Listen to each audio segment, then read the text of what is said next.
Hey guys, Chef Brooks here with Leslie. Hello. We're going to be talking Hawaiian, kind of Pacific Rim flavors today. So we're going to do a couple different concepts. The first one we're going to be doing is an Aloha queso burger. The main components are going to be this pineapple pico, a katsu sauce, both of which we made yesterday. Could be made the day of, but this is just a simple, ready to eat frozen pineapple product that we kind of livened up with a little bit of fresh cilantro and lime juice. So if you're going to make it yourself, it's like making pico, just kind of adding in the pineapple. Yeah. So no need to do the tomato and all the other stuff, because in here there's already a little bit of onion and kind of roasted pepper and stuff with that roasted pineapple. And then the katsu sauce, it's just it's another Japanese style barbecue sauce. You could use a regular barbecue sauce. You could go teriyaki glaze. Anything kind of in that barbecue flavor profile. Smoky sweet would really work well with this dish. We made this yesterday. A little bit of ketchup, Worcestershire, apple cider, rice wine vinegar, a little bit of soy sauce, and I think some sugar. Okay. No, that's great. It sounds like there's just a lot of flavor components coming together, so I'm excited to see what you make. Yeah. And then a little bit of queso at the end just to make it very, very messy. No one's going to eat a burger without cheese, so come on. But I'm going to grab my burgers out of the oven real quick. So nice and roasty toasty. We bake those in one nice single layer. I have this queso in a water bath behind me, and I'm keeping it in a squeeze bottle. It just makes it easier to do during service. Is that mostly because when you're ladling out 1 ounce, all that stuff gets stuck in the ladle, so you're not actually getting and so what I like to do is maybe on the first serving, take that squeeze bottle and whatever, I'm not going to squeeze it in the scoop, but in your 2 ounce scoop, you're going to squeeze it and just kind of get an idea of what that looks like, that ounce of sauce or 2 ounces of sauce, kind of depending on what you're doing. So I'm just kind of doing a little sauce on the bottom. That's our barbecue sauce.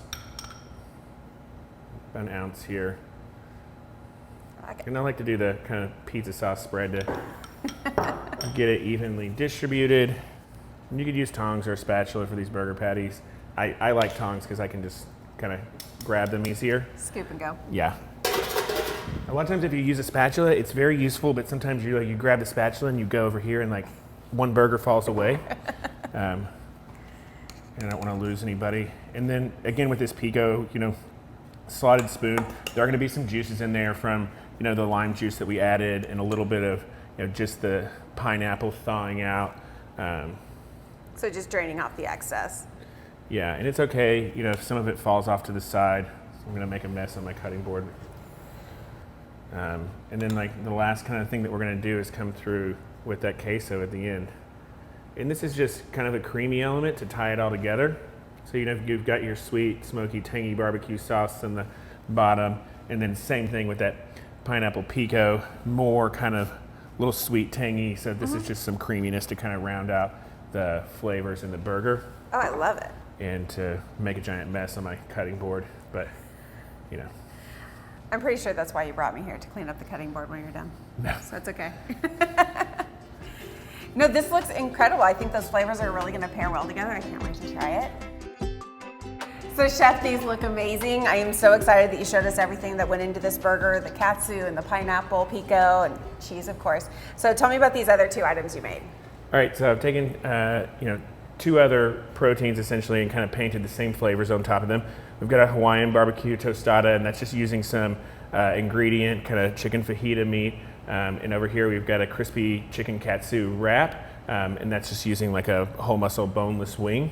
So still, I've got that pineapple pico still here. I've got that same katsu barbecue sauce on all 3 of them, the queso, and I've got a little bit of pineapple pico in here for some sweetness as well, just because that kind of tying in that whole Pacific Rim that we've been talking about there. So you've literally just changed up the protein on these. Changed up the protein, changed up the grain, but we get to keep the flavors for multiple ways to menu. Yeah, and that's kind of the versatility of it. It's just you're just changing the delivery vehicle. This tostada, it looks fancy for this, but I probably, if I was in operations, would do nachos, just because it would be easier to assemble stuff like that. But yeah, this katsu typically is a cutlet. We've done it with a whole muscle boneless wing here, so you could do this as a sandwich, and that'd be like very traditional. So are there any considerations to make when you're going from a burger to unbreaded chicken to breaded chicken? So sometimes sauce can be a little tricky. Were there any considerations made with this? Yeah, it just depends. You know, with that ingredient chicken meat, kind of like we have talked about previously, you know, you want to get that sauced and kind of covered and get that going so that it takes on a lot of the flavor from the sauce. Here with the burger patty, we really we sauced the bun, you know, and did the pico on top and the cheese on top. You know, and with the breaded items, you know, I tossed this one afterwards. You know, but I think we've discussed about kind of bulk tossing and baking, yes, you know, as well. It's just you have to be very careful when you're pre-saucing with these things sometimes that you don't have caramelization on the sheet tray. This boneless wing is probably not covered, so you're going to run a higher risk of caramelization or burning that sauce, whereas that ingredient meat was covered in a hotel pan, so a little bit less risk of burning it, but still something to kind of watch when you're saucing things ahead of time. Oh, these are great.